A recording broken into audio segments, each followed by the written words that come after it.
সবাই একটু করে আসো। লিজ চ্যাপ্টারটার নাম হচ্ছে কি লিজ ইজারা। প্রথমে আগে লিজ জিনিসটা কি এটা একটু বলো। লিজ কাকে বলে? লিজ বলতে কোনো কিছু ভাড়া, মানে অনেক দিনের জন্য ধরুন বলে না, মানে জায়গাটা আমার নামে লিজে আছে 100 বছরের জন্য। নরমাল তাহলে রেন্ট কি? রেন্ট তো ভাড়া। রেন্ট তো ভাড়া।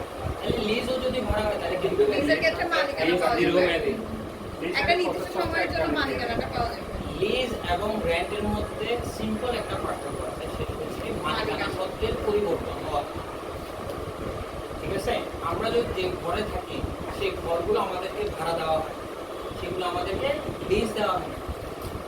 আমরা সেগুলোর মালিকানা সত্ত্ব পাই না, আমাদেরকে ভাড়া দিয়ে আমরা ওখানে থাকতেছি, এটা আমাদেরকে ভাড়া দেওয়া হয়।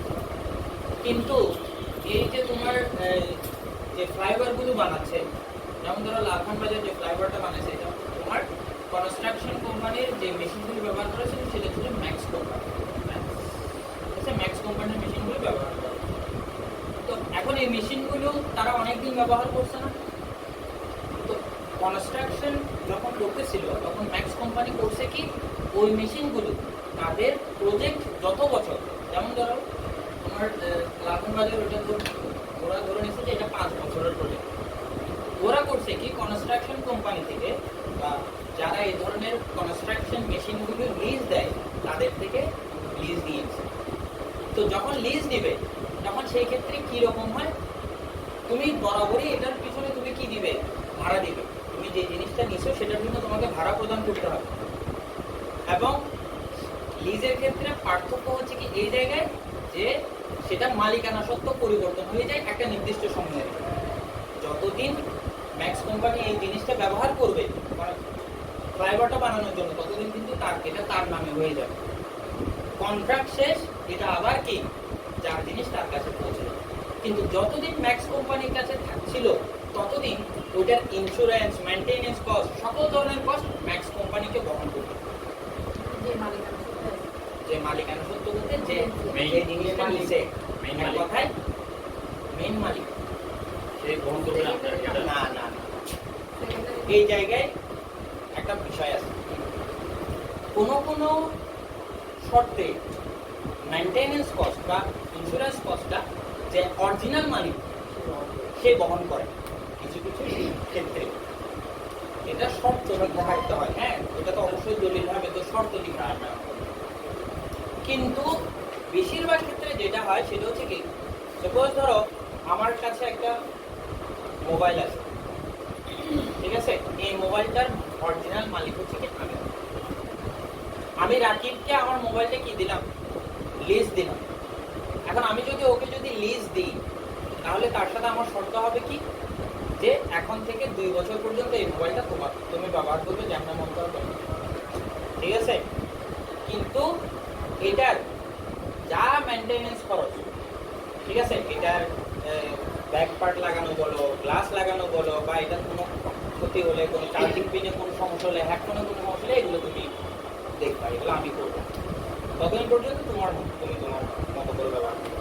2 বছর প্রসেসে জিনিসটা আবার আমাকে কি করে দিবে, ফেরত দিয়ে দেবে। কিন্তু এর মধ্যে যদি কোনো ড্যামেজ করে ফেলি আমি, ভালো, এই জন্যই তো ইন্স্যুরেন্সের কথা আসতেছে, যে ইন্স্যুরেন্স পেমেন্টটাও তাকে করতে হবে যদি সে ড্যামেজ করে থাকে। কথাই বোঝা গেছে? পুরো জিনিসটা কিনে ফেলবে না, পুরো জিনিসটা কিনা ওটা ভিন্ন বিষয়। লিজ অপশন এবং তুমি যে কেনার কথা বলতেছো ওটা থেকে বাই অপশন। প্রথম আগে লিজ অপশনটা নিয়ে শেষ। তাহলে নরমাল রেন্ট এবং লিজের মধ্যে পার্থক্য কোন জায়গায়, যে ফার্স্ট অফ অল হচ্ছে কি মালিকানা পরিবর্তন হয়ে যায়, ঠিক আছে। আমি যদি একটা জিনিস লিজ দিই, সেটা একটা নির্দিষ্ট সময়ের জন্য ওইটা আমার সম্পদ হয়ে যাবে। ওই নির্দিষ্ট সময়টা পার হয়েছে, আবার মালিকানা সত্ত্বটা তার কাছে চলে যাবে। এখন এই জায়গায় খরচ বহন করার ক্ষেত্রে শর্ত অনুযায়ী তারা যখন দলিল করবে তখন শর্ত অনুযায়ী তাদের একজন আরেকজনের সাথে নেগোশিয়েট করে যে কোনো যেটা কথা, ঠিক আছে। borrow and buy এক কথায়। এখন যেমন ধরো যখন তুমি একটা কনস্ট্রাকশন কোম্পানি থেকে একটা মেশিন, এত বড় মেশিন যখন ভাড়া নিচ্ছ, তাহলে ভাড়া তো অবভিয়াসলি আর 20-25 হাজার টাকা তো, তাই না? ভাড়া কিন্তু কি অনেক বেশি। তো অনেক ক্ষেত্রে দেখা যায় কি যে প্রজেক্টের মেয়াদটা এত বেশি হয়ে যায় যে তুমি ভাড়া দিতে দিতে দিতে দেখা যাবে কি তুমি ওইরকম একটা নতুন কেনার টাকা দিয়ে বলছো। আমার কথাটা বুঝতে কিনা বলছি, মানে সাপোজ ধরো কোনো একটা প্রজেক্ট হচ্ছে কি 10 বছর, এখন 10 বছর পর্যন্ত তুমি ওই জিনিসটা ব্যবহার করতেছো। একটা পর্যায়ে দেখা যাবে কি তুমি 12 মাসের ওই যে ভাড়া দিতে দিতে এটা কেনা দাম যেটা ওটার সমান তুমি কি করবে, অলমোস্ট ওটার সমান তুমি ভাড়া দিয়ে দিচ্ছ। আবার তার সাথে সাথে ইন্স্যুরেন্স আছে, মেইনটেনেন্স কস্ট আছে, বিভিন্ন খরচ আছে। তাহলে কেউ কি শুধু 10 বছরের জন্য মালিকানা সত্ত্বে নিয়ে আবার কার কাছে ভাড়া দিয়ে দিবে? যেহেতু আমার অরিজিনাল কেনার সমানই টাকা চলে যাচ্ছে, তখন সে গিয়ে কি করবে, লিজ না নিয়ে সরাসরি মেশিনটা কিনে নিয়ে চলে যাবে। এখন এই চ্যাপ্টারে বেসিক্যালি হচ্ছে কি, যদি আমি কিনে থাকি, আমি কিনবো ইনস্টলমেন্টের মাধ্যমে। আমি কিনবো কিভাবে জিনিসটা? ইনস্টলমেন্টের মাধ্যমে। আমি লিজটাও দিব কিসের মাধ্যমে? যে আমি লিজের বিপরীতে কি দিই? ভাড়া দিই। সেই ভাড়াটাও আমি কিসে দিব? ইনস্টলমেন্টের মাধ্যমে। এটাও আমার খরচ, এটাও আমার কি খরচ, তাই না? এক কথায় আমাকে এখানে করতে হচ্ছে কি জানো, খরচের বর্তমান মূল্য বের করতে হচ্ছে। কি বের করতে হচ্ছে? খরচের বর্তমান মূল্য। কথাই বোঝা গেছে? আসতেছে, আমি আস্তে আস্তে আসতেছি। এরপরে লিজের বৈশিষ্ট্য দেখো। লিজের বৈশিষ্ট্যের ক্ষেত্রে আমি কয়েকটা বিষয় বলি। প্রথমে হচ্ছে কি কন্ট্রাক্ট। অবশ্যই ইজারা দাতা এবং গ্রহীতার মধ্যে অবশ্যই একটা কি হবে? কন্ট্রাক্ট। সম্পত্তি, ঠিক আছে? অবশ্যই যদি লিজ করো তাহলে অবশ্যই একটা কি থাকবে সেখানে, তাদের মাঝখানে একটা অবশ্যই কি সম্পত্তির সাবজেক্ট থাকবে, এটা একটা বিষয়। লিজ পিরিয়ড, অবশ্যই কন্ট্রাক্টের মধ্যে সময় উল্লেখ করে দেওয়া থাকতে হবে। যখন লিজের মেয়াদ যখন শেষ হয় তখন তারা যে ইজারা গ্রহণ করছে, অর্থাৎ এক কথায় যে মেশিনটা ভাড়া নিছে তার সাথে গিয়ে ওই সময়টা শেষ হওয়ার পূর্বে তার সাথে গিয়ে আবার কি কন্ট্রাক্টটা সে বাড়াবে নাকি ওখানে শেষ করবে সেটা নিয়ে তার সাথে কি করতে হয়, আবার চুক্তি করতে হয়। রেন্টাল পেমেন্ট, অবশ্যই তুমি যেহেতু একটা মেশিন ভাড়া নিচ্ছ তোমাকে কি দিতে হবে? ভাড়া দিতে হবে। মেইনটেনেন্স কস্ট, মেইনটেনেন্স কস্টের ক্ষেত্রে এটা কিন্তু এক্সেপশনাল, আমি বারবার বলতেছি এটা কিন্তু এক্সেপশনাল যে মেশিনটার অরিজিনাল মানে কি করতেছে, মেইনটেনেন্স কস্টটা বহন করবে, এটা কিন্তু এক্সেপশনাল। কারণ বেসিক্যালি যে লিজ নেয়, অর্থাৎ এক কথায় যে মেশিনটা ভাড়া নেয় সেই কিন্তু মেইনটেনেন্স কস্টটা বেশিরভাগ ক্ষেত্রে বহন করে। বুঝা গেছে? এরপরে মালিকানা সত্ত্বের পরিবর্তন নিয়ে কাজ হয়, ঠিক আছে? টার্মিনেশন কন্ট্রাক্ট, কখন টার্মিনেট হবে, তো এই ধরনের বিভিন্ন বিষয়। মেইন জিনিস হচ্ছে কি আমার ম্যাথের মধ্যে। এখন আমি তোমাদেরকে একটা কথা বলি, আমি একবার ধরছি, আমি এটা আবার সেকেন্ডটা মিস করব, ঠিক আছে? ওইবার এবং এবারের মধ্যে আমি পার্থক্য বলে দিই। ফার্স্ট অফ অল, ফার্স্টবার যে ম্যাথগুলো করছিলাম ওগুলো তোমাদের সিলেবাসের ম্যাথগুলো অ্যাডভান্স ছিল, এটা একটা বিষয়। দ্বিতীয়ত তোমাদেরকে ক্যালকুলেশন টেবল এই জায়গায় এসে আমি কি করছিলাম 3 ভাগে বিভক্ত করে দিয়েছিলাম, যার কারণে ক্যালকুলেশন টেবল মাথার একটা এবং সিরিয়ালটা মাথার একটা, ঠিক আছে না? এই জন্য এবারে করছি কি ক্যালকুলেশন টেবল সবগুলোকে একসাথে নিয়ে আসি। তাই বোঝা গেছে? ফার্স্ট অফ অল মনে রাখবে এখানে সিস্টেম, অর্থাৎ এক কথায় সিরিয়ালের মধ্যে কোনো পরিবর্তন হবে না, বা হইলেও কোনো সমস্যা। যেমন তুমি যদি ডেপ্রিসিয়েশনটা এখানে বের করে এটা যদি আগে বের করো কোনো সমস্যা নাই, ঠিক আছে? এক কথায় এই ক্যালকুলেশন এটার আগে তুমি এগুলো বের করে আনলে এই দিন সেটা আগে পিছিয়ে তোমার যখন মনে হয় তুমি করো, বুঝে গেছে কি? প্রথমে আগে যেটা করতে হবে কি, আমি যখন কোনো একটা জিনিস কিনি, আমি কিনবো কিস্তিতে। মনে রাখবে একটা মেশিন, কোম্পানি যখন একটা মেশিন কিনবো এগুলোর দাম অনেক বেশি, 50 কোটি, 1 কোটি, 100 কোটি টাকা, এরকম একটা দাম। এরকম কোম্পানির কাছে ইনস্ট্যান্ট ক্যাশ টাকা থাকে, ওই পরিমাণ ক্যাশ টাকা কোম্পানির কাছে থাকে না, ঠিক আছে? আচ্ছা,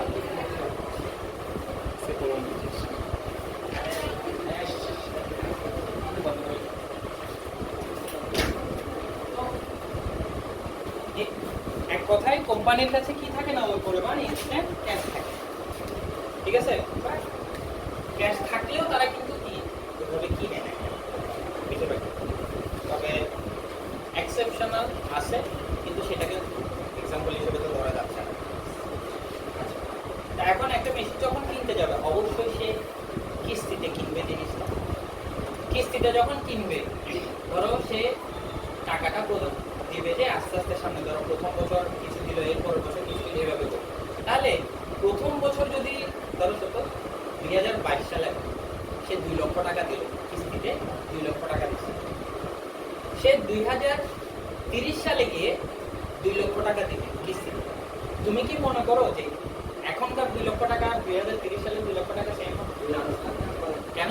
কারণ মুদ্রাস্ফীতি, এক কথায় টাইম ভ্যালু, সময়ের যে মূল্যের পরিবর্তন, ওটার কারণে আমার কি হয়ে যায়, মূল্যের পরিবর্তন হয়ে যায়। তো আমাকে করতে হবে কি, যে ওই মূল্যের পরিবর্তন হওয়ার কারণে আমাকে যে ক্যাপিটাল বাজেটিং করছো না, যে ক্যাপিটাল বাজেটিং এ এক এক বছর এক এক রকম ক্যাশ ফ্লো হলে আমরা কি করতাম, পিভি ফ্যাক্টর দিয়ে তাদের সবার একসাথে প্রেজেন্ট ভ্যালু বের করতাম। আমাকে বেসিক্যালি ওই কাজটাই করতে হবে, কিন্তু এখানে শুধু যে কিস্তি আছে সেটার বের করলে হবে না, তার সাথে সাথে যত ধরনের খরচ আছে সবগুলো খরচের বর্তমান মূল্য আমাকে বের করতে হবে। তাহলে প্রথম খরচ হচ্ছে কি আমার, আমি যদি কিনি তাহলে আমার প্রথম খরচ হচ্ছে কি কিস্তি। এই যে আমি কিস্তিতে এখন বর্তমান মূল্য যেহেতু আমি বের করবো, হয় সেটা বিগিনিং এ হতে পারে, কিস্তিটা আমি বছরের শুরুতে দিতে পারি, অথবা এন্ডিং এ দিতে পারি। এখন এটা হচ্ছে কি এন্ডিং এর সূত্র, ঠিক আছে, আর এটা হচ্ছে কি বিগিনিং এর সূত্র। অর্থাৎ যদি কিস্তি যদি বছরের শেষে দেয় তাহলে প্রেজেন্ট ভ্যালু এর সূত্র হবে এটা, আর যদি কিস্তি যদি বছরের শুরুতে দেয় তাহলে প্রেজেন্ট ভ্যালু সূত্র হবে এটা। এটা তো আমি যে মেশিনটা কিনবো ওটার জন্য তো টাকাটা দিব। হ্যাঁ হ্যাঁ হ্যাঁ, আমি এটা কিনতেছি, তো যার থেকে কিনতেছি আমি টাকাটা আমি তাকে কিস্তিতে দিব, কিস্তিতে দিব, ভাগ করে দেব। আচ্ছা গেল। এরপরে তুমি এদিকে কিস্তিও দিচ্ছ, এদিকে আবার মেশিনটাও ব্যবহার করতেছো না, এদিকে আবার মেশিনটাও যখন ব্যবহার করতেছো, ব্যবহার করা মানে ডেপ্রিসিয়েশন ক্রিয়েট হয়ে যাবে, অবচয় তৈরি হয়ে যাবে। তাহলে ওই অবচয়টাও আমার একসাথে কি হয়ে যাচ্ছে, খরচ হিসেবে দেখাইতে হচ্ছে।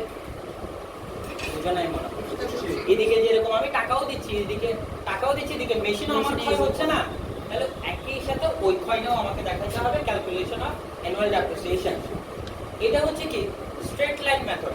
আমরা অলওয়েজ দেখা যায় কি বেশিরভাগ ক্ষেত্রে ফিনান্সের সব জায়গায় ডেপ্রিসিয়েশন স্ট্রেট লাইন মেথডে ব্যবহার করা। এখানে যে সূত্রটা রয়েছে এটা আইডেন্টিটি করে মানে হ্যাঁ মানে কিস্তি না, কিস্তিতে আইডেন্টিটি করতে অনেক সময় বাৎসরিক যেগুলো হয় এগুলো তো এটা হয় না, বাৎসরিক যেগুলো হয় এক বছরের তো প্রায় তো এরকম অ্যান্সার। আচ্ছা এম এর কথা বলতেছো? হ্যাঁ হ্যাঁ, আমি এম লিখছি, হ্যাঁ হ্যাঁ, এখানে আমি ধরো এম লিখছি, এমটা লিখছি কেন, যদি বছরে কয়েকবার করে কিস্তি দেয়, কিন্তু বেশিরভাগ ক্ষেত্রে তো বছরে কি দেয়, একবার কিস্তি দেয়, তাহলে এম এর মান অলমোস্ট কি থাকে, 1 থাকে।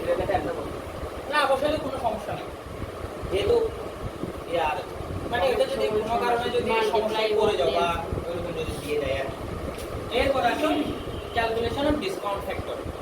ক্যালকুলেশন অফ ডিসকাউন্ট ফ্যাক্টর মানে হচ্ছে কি, দেখো এই যে মূল্যের পরিবর্তন হয়ে যায়, হ্যাঁ মূল্যের পরিবর্তন হয়ে যাওয়ার কারণে টাকার মানটা পরিবর্তন হয়ে যাচ্ছে না।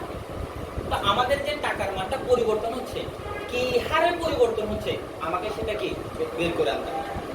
ডিসকাউন্ট ফ্যাক্টর মানে কি বোঝায়, যে আমার যে টাকার মানটা বছরে বছরে পরিবর্তন হচ্ছে, কি হারে আমার পরিবর্তনটা হয়ে যাচ্ছে সেটা আমাকে দেখাচ্ছে। এবং মনে রাখবে যে কোনো দেশে টাকার আর্থিক মানটা একটা ব্যাংকের ইন্টারেস্ট রেটের উপর নির্ভর করে। অর্থাৎ ব্যাংকে কি হারে সুদ দিচ্ছে সেটার বেসিসে অর্থের মান নির্ভর হয়। বুঝতে পারছো? এই জন্য এই জায়গায় ডিসকাউন্ট ফ্যাক্টরে এই জায়গায় ইন্টারেস্ট রেটটা ব্যবহার করা হয়। এবং একটু করে খেয়াল করে দেখো, তোমরা কস্ট অফ ক্যাপিটাল চ্যাপ্টার করতে, ওখানে একটা সূত্র ছিল CAD equal to yield into 1 minus t। Originally এটা হচ্ছে ওটাই yield ইনটু 1 মাইনাস t একটা সূত্র ছিল, এটা এটাই জাস্ট জাস্ট এবার দেখো এবার আসি ইয়ারটাও একটা রেট, তো ইয়ারটাও rate present value, calculation present value করে প্রথমে আগে হচ্ছে কি বছর বসলো, যত বছর বিগিনিং ব্যালেন্স, ঠিক আছে? শুরুতে এক কথায় যত টাকা দিয়ে আমি কিনছি, সাপোজ ধরো আমি যদি 10 লক্ষ টাকা দিয়ে যদি কিনে থাকি জিনিসটা, প্রথম বছর আমার এখানে কি করবে 10 লক্ষ টাকা কিনে বসবে। বসার পরে আমি কি দিচ্ছি, কিস্তি দিচ্ছি। এই যে কিস্তিটা আমি কোথা থেকে পাবো? এই যে ওয়ার্কিং মনে বসাইলাম। এরপরে আমি বিগিনিং ব্যালেন্সের উপর ইন্টারেস্ট করব। এখন আমি এখানে লিখছি কি 2% মানে কি বুঝায়? বিগিনিং ব্যালেন্স যেটা থাকবে তার উপর প্রশ্নে একটা ইন্টারেস্ট রেট দেওয়া থাকবে। ওইটা যদি আমি এই 2 এর উপর যদি পার্সেন্টেজ করে দিই, আমার ইন্টারেস্টের পরিমাণটা চলে আসবে। মেইনটেনেন্স কস্ট, এখন এই জায়গায় একটা কথা বলি যে এই মেইনটেনেন্স কস্টটা কোনো ম্যাথে থাকে, কোনো ম্যাথে থাকে 50-50, ঠিক আছে? তাহলে মেইনটেনেন্স কস্ট যদি প্রশ্নে থাকে তাহলে আসবে, যদি না থাকে মেইনটেনেন্স কস্ট আর আসবে না, তখন এটা বাদ হয়ে যাবে। কথা বুঝতে পারছো কিনা? প্রশ্নে যদি আলাদা করে মেইনটেনেন্স কস্ট যদি বলে দেওয়া থাকে তাহলে এই ঘরটা আসবে, না হয় এই ঘরটা লেখার দরকার নেই। প্রিন্সিপাল পেমেন্ট, প্রিন্সিপাল পেমেন্টের ক্ষেত্রে কি হচ্ছে, আমার ইনস্টলমেন্ট থেকে কি ইন্টারেস্ট এবং কি মেইনটেনেন্স কস্ট তাহলে প্রিন্সিপাল পেমেন্ট আসবে। যদি মেইনটেনেন্স কস্টটা যদি না থাকতো তাহলে সেই ক্ষেত্রে শুধু ইনস্টলমেন্ট থেকে ইন্টারেস্ট বাদ দিলে আমার কি প্রিন্সিপাল পেমেন্টটা চলে আসবে। বুঝা গেছে কি? এন্ডিং ব্যালেন্স, আমার ইনস্টলমেন্ট বিগিনিং ব্যালেন্স থেকে আমার প্রিন্সিপাল পেমেন্ট যদি বাদ দিয়ে দিই, বাদ বাকি যা থাকবে তা হচ্ছে কি এন্ডিং ব্যালেন্স। এন্ডিং ব্যালেন্স যেটা বের হবে সেটা আবার এখানে দ্বিতীয় বছরের বিগিনিং ব্যালেন্স হিসেবে আসবে। এটা প্রথম বছরের শেষের এন্ডিং ব্যালেন্স, সেটা অবশ্যই দ্বিতীয় বছরের শুরুর ব্যালেন্স না। এখানে যেটা এন্ডিং ব্যালেন্স আসবে এই অংশটা পরবর্তীতে করবে। প্রথম অংশ হচ্ছে কতটুকু এন্ডিং ব্যালেন্স করবে, আগে এতটুকু কাজ কমপ্লিট করবে। কথা কি বুঝতে পারছো? আগে এই যে 7 পর্যন্ত আগে কাজ কমপ্লিট করে ফেলবে, দেন হচ্ছে কি এই দিকের কাজ। এখানে যেটা আসছে সেটা এখানে আবার সেকেন্ড বছরের বিগিনিং ব্যালেন্স, আবার একই স্টাইলে করে যাব। যেটা এন্ডিং ব্যালেন্স আসবে সেটা আবার থার্ড বছরের বিগিনিং ব্যালেন্স। এভাবে করে 5 বছর থাকলে 5 বছরটা আগে কমপ্লিট করবে। করার পরে এখানে এই যে আমি ডেপ্রিসিয়েশন বের করছি না ওয়ার্কিং, ওই ডেপ্রিসিয়েশনগুলো প্রতি বছর আমি লিখে দিই। লেখার পরে এখন আমার খরচ পাইছি কয় ধরনের? 3 ধরনের। 3 ধরনের না? ফার্স্ট অফ অল হচ্ছে কি আমি এই যে পাইছি ইন্টারেস্ট, সরি হ্যাঁ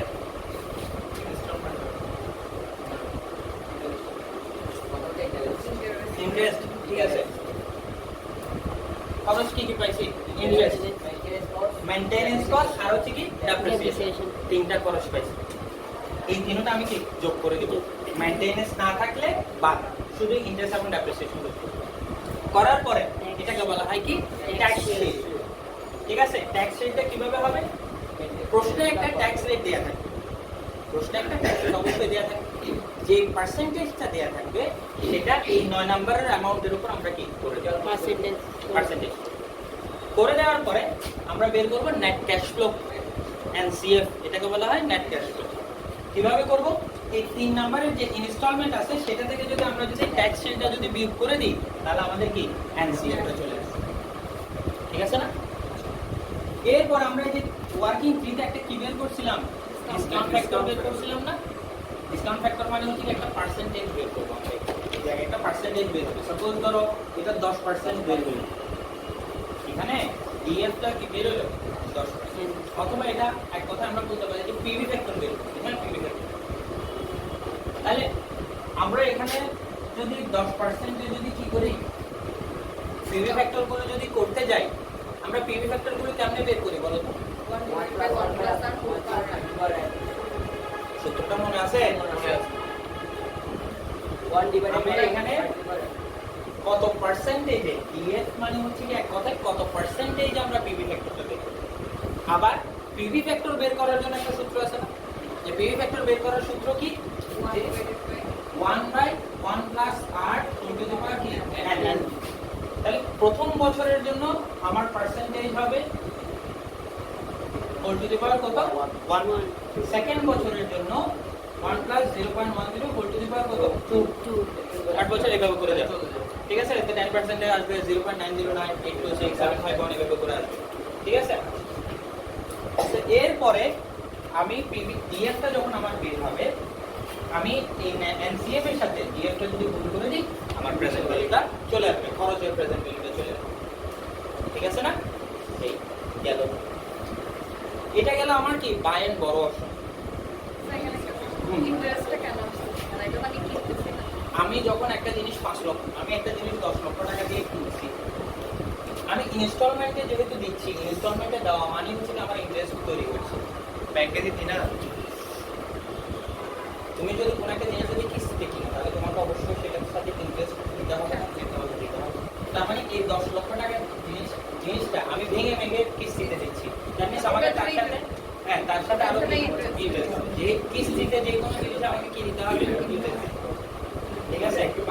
কিছু জায়গায় শুনছো না 0% ইএমআই, এটা মানে কি বুঝাই বলো?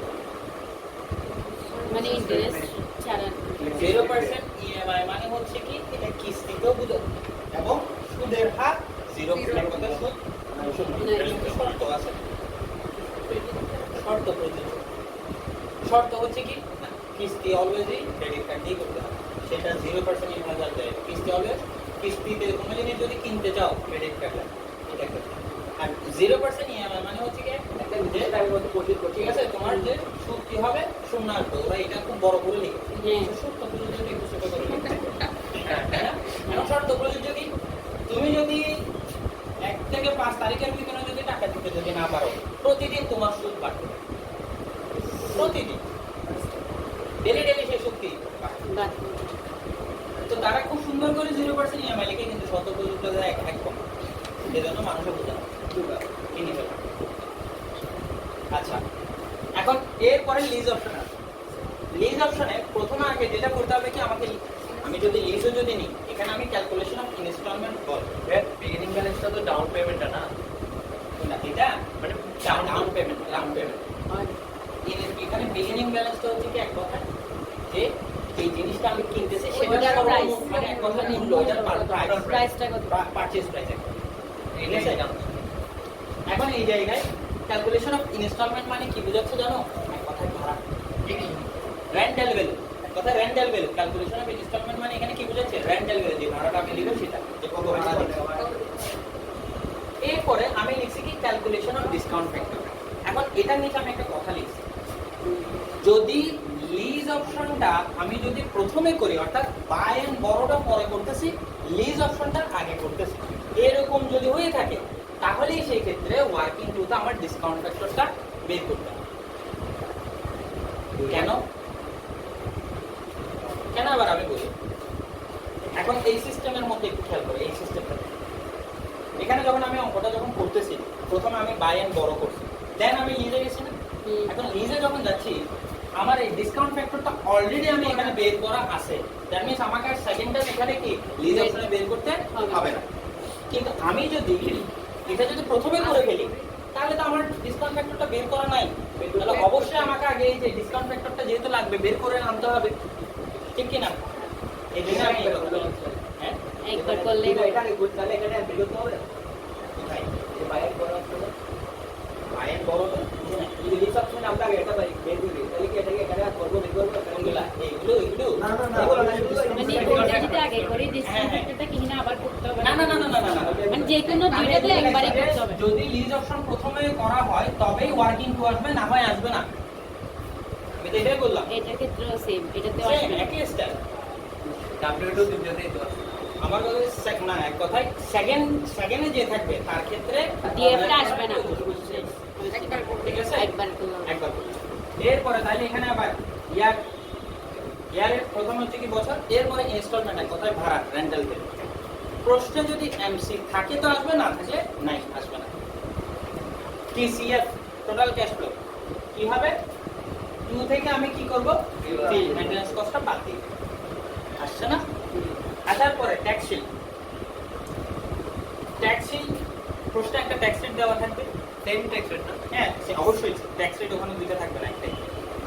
4 এর উপর আমি কি করে দিব, এটা পার্সেন্টেজ করে দিব, আমার ট্যাক্স রেটটা চলে আসবে। এরপর আমি করব কি, টোটাল ক্যাশ ফ্লো থেকে আমি ট্যাক্স রেটটা বাদ দিয়ে দিলে আমার কি চলে আসবে? Net cash net cash flow চলে আসবে। এবার ঠিক ওই পার্সেন্টেজেই আমি কি করব, পিভি ফ্যাক্টরগুলো লিখো, লিখে আমি কি বের করব, পিভিটা বের করব।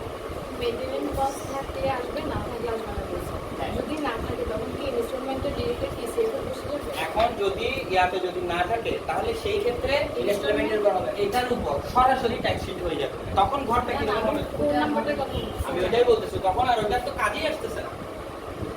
এই ক্যালকুলেশনটা আসতেছে কেন? তিনটে বিয়োগ করার জন্য। তিনই যদি না থাকে বিয়োগ করবা কি? দুইটাই আসবে না।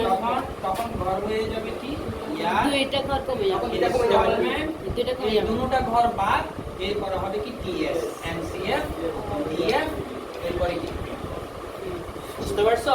দুটোটা ঘর বাদ হয়ে যাবে, এমসি তো নাই, এমসি না থাকা মানে আমার বিয়োগ করারও কোনো কিছু নাই, হুম। তাহলে দুটোটা বাদ, তাহলে সরাসরি ইনস্টলমেন্টের উপর আমি কি করে দিব, তোমার ট্যাক্স শিট করে দেব। বুঝা গেছে কিনা দেখ, ঠিক আছে? এই হচ্ছে কি কমপ্লিট লিজের ম্যাথ। এবং তোমাদের বইতে কিছু একটা ম্যাথ এই সিস্টেমে করছে, ঠিক আছে? এই একটা ম্যাথ এরকম করছে তো, আর বাকি সবগুলোতে ক্যালকুলেশন টেবল ভেঙে ভেঙে করছে, কোনো দরকার নাই। এটা ইজি করতে পারবো, একদম সবগুলো ম্যাথ এই এক সিস্টেমে করছে, এটা ইজি আছে। বুঝা গেছে?